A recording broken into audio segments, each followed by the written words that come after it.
Chapter का नाम बेटा प्रकाश है, जिसको हम लोग लाइट के नाम से जानते हैं। और प्रकाश क्या होता है, सबसे पहले हम इसके बारे में जानेंगे। तो प्रकाश क्या है? प्रकाश एक विशेष प्रकार की ऊर्जा प्रकाश एक ऊर्जा का वह रूप है जिसकी मदद से हम अपने आसपास की वस्तुओं को देख सकते हैं, परंतु प्रकाश को हम नहीं देख सकते हैं। और प्रकाश के गुण क्या होते हैं? पहला पॉइंट दिया गया है जिसमें कहा गया है प्रकाश हमेशा सीधी रेखा में चलता है। प्रकाश हमेशा सीधी रेखा में चलता है। और इसी में दूसरा आता है पॉइंट है जो कहा गया है, ये एक विद्युत चुंबकीय तरंग है, इसे चलने के लिए किसी माध्यम की आवश्यकता नहीं होती है। कहने का मतलब ये हुआ कि वायु को, ध्वनि को माध्यम की आवश्यकता होती है, बट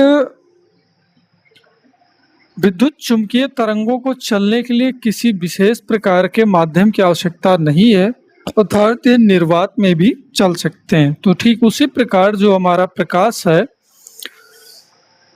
निर्वात में भी चल सकता है। ठीक है। दूसरा है, निर्वात में प्रकाश की चाल जो होती है 3×10⁸ मीटर प्रति सेकंड होती है, अर्थात हम लोग समझ सकते हैं कि 3 लाख किलोमीटर प्रति सेकंड होती है। ठीक है। और इस चैप्टर का जो मुख्य या कह सकते हो इम्पॉर्टेंट हेडिंग है वो है बेटा प्रकाश का परावर्तन अर्थात रिफ्लेक्शन। ठीक है। तो इसको समझने के लिए हमें एक डायग्राम की आवश्यकता होती है और उस डायग्राम से हमारी परिभाषा जनरेट हो जाएगी। तो हम चलते हैं सीधे अपने डायग्राम पर।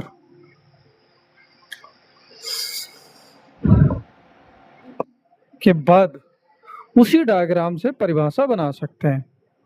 जब कोई आपतित किरण किसी समतल दर्पण से टकराती है तो वापस उसी माध्यम में परावर्तित हो जाती है। ये घटना प्रकाश का परावर्तन कहलाता है। प्लॉट कर चलते हैं नियम। ठीक है। तो परावर्तन के 2 नियम हैं। कितने बेटा?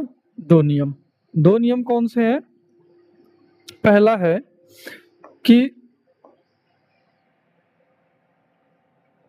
आपतन कोण आई। अब आपतन कोण क्या है ये हम लोगों ने नहीं देखा है। आपतन कोण चलो देख लेते हैं। आपतन कोण में क्या कहाँ मिलेगा? आपतन कोण जो हमारा होगा जब इस परावर्तित और आपतित किरण को, यानी कि ये पूरा हमारा कोण जो है 90 डिग्री मान लो। ठीक है। जब एन रेखा अभिलंब बिंदु O पर डाली जाती है तो कोण I और कोण R जनरेट होता है। कोण I बराबर 45 डिग्री और कोण R बराबर 45 डिग्री, यानी कि 90 डिग्री का हाफ हो गया 45 डिग्री। तो कोण I और कोण R दोनों बराबर है।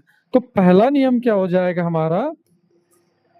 पहला नियम ये होगा कि कोण I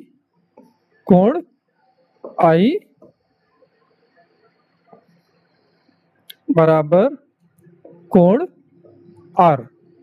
ठीक है। अर्थात कोण 45 डिग्री इक्वल टू कोण 45 डिग्री। ठीक है। ये पहला नियम हो गया। अब दूसरा नियम क्या कहलाता है? दूसरा नियम भी यहीं से बन जाएगा। पहला नियम भी यहीं से बना, कोण I बराबर कोण R। ठीक। दूसरा नियम क्या है? आपतित किरण, परावर्तित किरण तथा अभिलंब तीनों एक ही बिंदु पर होते हैं। तीनों ही एक ही बिंदु पर होते हैं और इस बिंदु को कहा जाता है आपतन बिंदु। ठीक। तीनों जो है एक ही बिंदु पर होते हैं। आपतित किरण, परावर्तित किरण, अभिलंब तीनों एक ही तल पर होते हैं या एक ही बिंदु पर होते हैं अच्छा, दूसरी चीज जो है गोलीय दर्पण स्फेरिकल मिरर्स क्या है।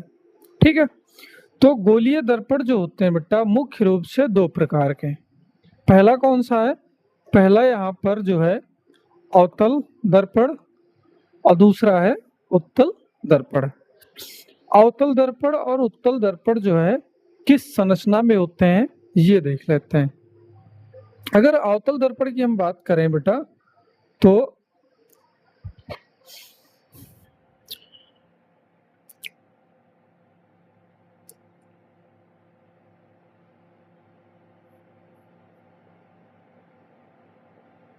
ठीक है, अवतल दर्पण जो होता है बीच में पतला किनारों पर मोटा होता है, तो ये अवतल दर्पण की संरचना हो जाती है। ठीक, और उभरे हुए भाग की तरफ क्या होता है, कलई लगी होती है, जिससे ये मिरर यानी कि दर्पण का रूप धारण कर लेता है। आगे जो अगर बात करें उत्तल दर्पण की, तो उत्तल दर्पण क्या होता है, बीच में मोटा होता है और किनारों पे पतला होता है, इसको हम बोलते हैं उत्तल दर्पण। क्या हो जाता है बेटा, उत्तल दर्पण। ठीक है, और इसको बोलेंगे हम अवतल दर्पण। अवतल दर्पण अभी क्या कहते हैं अवतल दर्पण में,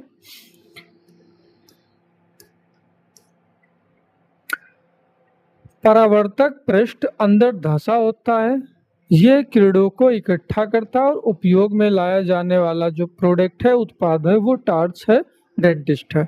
डेंटिस्ट मतलब होता है जो दंत विशेषज्ञ जो होते हैं वो लोग यूज करते हैं अवतल दर्पण। टार्च में भी उपयोग किया जाता है अवतल दर्पण का। ठीक, दूसरा है उत्तल दर्पण। परावर्तक पृष्ठ बाहर उभरा होता है, तो ये हमारा जो है इसको परावर्तक पृष्ठ बोलते हैं। परावर्तक पृष्ठ, पृष्ठ मतलब सतह। ठीक है, और इसमें जो परावर्तक तल होगा वो ये होगा, या पृष्ठ, परावर्तक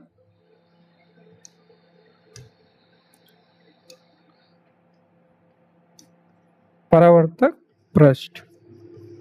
ठीक, जो अंदर की ओर धंसा होगा। ठीक है, उत्तल दर्पण का प्रयोग हम लोग साइड मिरर में कर लेते हैं। क्या करते हैं बेटा, साइड मिरर में करते हैं। ठीक, ये बात समझ में आ गई।